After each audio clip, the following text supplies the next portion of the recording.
C'est magnifique, c'est beau, c'est lumineux, c'est le printemps. J'ai vraiment craqué pour cet espace. C'est apaisant, c'est rassurant. Et je me suis dit, c'est peut-être la meilleure occasion pour te partager ce que j'estime être les meilleurs ingrédients pour faire craquer un homme, et particulièrement celui que tu veux. On va parler d'éléments qui sont au-delà du physique, de la beauté, de la santé, de l'âge, des phéromones, qui sont clairement importants. Je veux parler d'éléments que tu peux mettre à ta disposition, que tu peux incarner de plus en plus dans ton quotidien. Peut-être pour certaines, c'est déjà le cas, peut-être ça va être plus dur pour d'autres, mais c'est des éléments qui sont clés. Et je vais te les simplifier un maximum ici dans cette vidéo en 3 éléments. Avant de commencer, je vais juste me gratter l'œil si tu veux bien, ça coule un peu. J'ai mis les lunettes parce que la luminosité est très forte, tu m'en voudras pas. Merci. Et définissons, qu'est-ce que je veux dire exactement par craquer? Parce qu'il y a deux façons de faire craquer un homme, le versant positif et le versant négatif. Commençons par le négatif, c'est que dans sa tête, ils se disent « mais elle, j'en peux plus, je la veux plus ». Ça, c'est le faire craquer dans le sens, les nerfs, ils craquent. On ne veut pas ça, on veut l'éviter. On verra un lien, tu verras d'ailleurs, entre les solutions que je propose et ce qu'il faut éviter. Et de l'autre côté, tu as le faire craquer dans le sens, le rendre fou, qui se disent « elle, je la veux, elle m'inspire, elle fait quelque chose d'important, elle me nourrit ». D'accord? Et c'est ce qu'on veut faire ici. Pour moi, pour simplifier au max, le faire craquer dans le sens positif, c'est le triple S. On va en parler tout de suite. On va commencer par ce qui t'intéresse, bien évidemment. Comment le faire craquer? Quels sont les éléments clés? Avec ce premier S. Nettement, à mon avis, sous-estimé de nos jours, mais de plus en plus fondamental, qui est la similarité. Au fond, la compatibilité. Quand je parle de similarité, il y a déjà de nombreuses études qui ont montré que des personnes qui se ressemblaient physiquement avaient tendance à rester plus longtemps en couple. Moi, je vais plus loin, et d'autres études le démontrent aussi. Plus je vais vers un homme qui partage ma vision du monde, mes objectifs, mes valeurs profondes, mon style de vie, la façon de voir les choses, aussi sur la partie idéologique, culturelle. Je coach beaucoup de femmes qui ont des différences culturelles avec un homme et on voit que ça bug très souvent.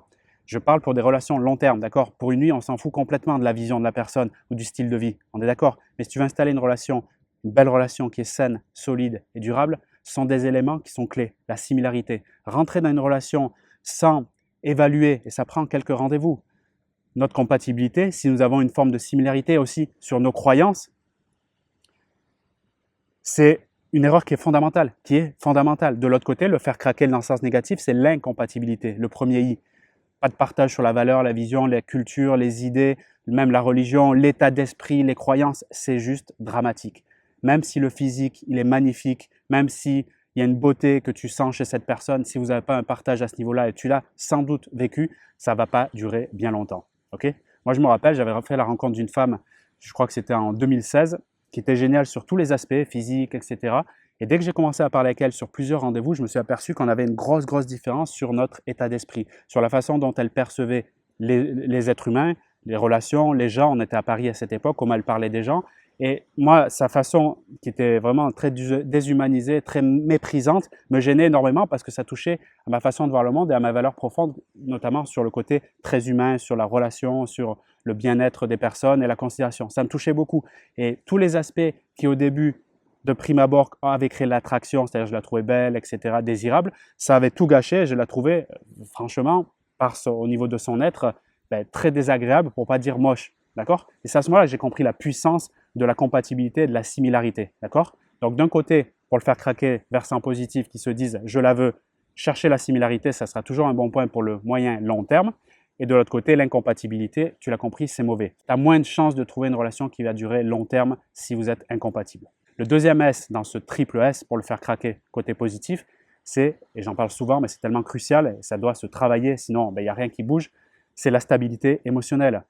Ça part de quoi? Ça part d'abord d'une bonne connaissance de soi, de développer son intelligence émotionnelle et surtout être capable en toute situation d'accepter ce qui est en train de se passer en moi, voire même de le nommer et pourquoi pas l'exprimer. Ça démontre une valeur haute, c'est une démonstration de haute valeur et cette valeur haute, il l'aperçoit. Et en voyant cette valeur haute, il a le sentiment d'avoir moins de travail dans une relation moyen-long terme. Lui, ce qu'il regarde à ton contact, c'est est-ce qu'elle sait gérer ses émotions, ses humeurs, est-ce qu'elle ne nous fait pas du chaud-froid parce que des fois, elle est en mode distance et des fois, elle est très présente, j'arrive pas à me retrouver. Il a besoin de sentir ça parce que lui, il se dit inconsciemment, même s'il ne va pas te le répéter ou en parler aux autres, mais en tout cas, c'est ce qu'il y a au fond de lui, je peux te le dire, c'est quand il est à ton contact, il se demande est-ce qu'elle sera capable dans les moments plus difficiles quand il y aura des soucis peut-être avec les enfants, ça arrive, des soucis peut-être de santé, de décès autour de la famille, ça arrive avec l'âge. En tout cas, des soucis plus grands, perte de travail et autres. Est-ce qu'elle sera capable de gérer le truc déjà en elle? Et est-ce que ça ne me donnera pas trop de travail à moi? Ça ne veut pas dire qu'il ne veut pas t'aider.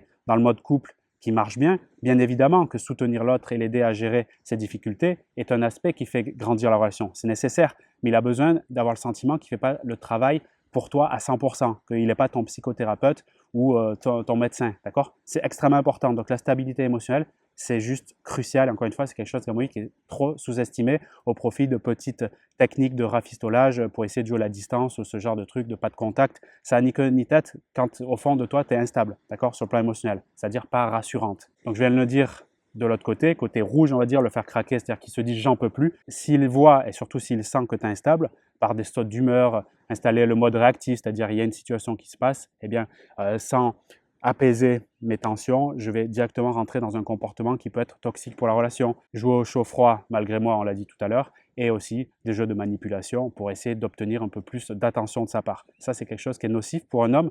Je ne le précise pas assez, mais c'est important. Pour moi, c'est un prérequis basique. Un homme qui est sain en lui, qui essaye de faire un maximum pour évoluer dans sa propre vie et mener à bien des projets pour aider le monde à sa façon. D'accord? Je parle de ça, un homme de qualité, un homme de valeur. Ok. Le troisième point, cet ingrédient vraiment précieux pour avoir une belle relation et surtout faire craquer un homme de qualité, on a vu la similarité, c'est-à-dire la compatibilité. Le deuxième point, la stabilité émotionnelle. Le troisième, le triple S, c'est la sensibilité. D'accord? La sensibilité, au fond, je parle ici de retrouver ton énergie féminine.